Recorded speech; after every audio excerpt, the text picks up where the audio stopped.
We all know from last lesson that genetically modified organisms, or GMOs, have their DNA altered with technology. GMOs also have changed the way we grow food and even how we treat diseases.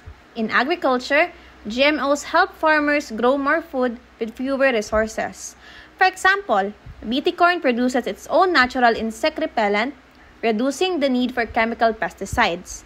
Other GMO crops, like drought-tolerant maize, can grow in dry climates, helping fight food shortages.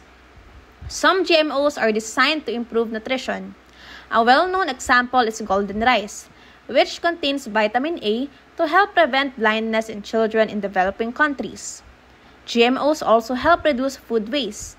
The Arctic apple resists browning when sliced, staying fresh longer and reducing spoilage. But GMOs aren't just for food. They're also revolutionizing medicine. One major breakthrough was the creation of genetically modified bacteria to produce insulin for people with diabetes. Before this, insulin had to be taken from animals. Now, it's safer, cheaper, and more widely available. Scientists also use GMOs to produce vaccines, growth hormones, and even to develop potential cures for diseases through gene therapy. So, whether it's helping to feed the world or save lives, GMOs offer powerful benefits when used responsibly.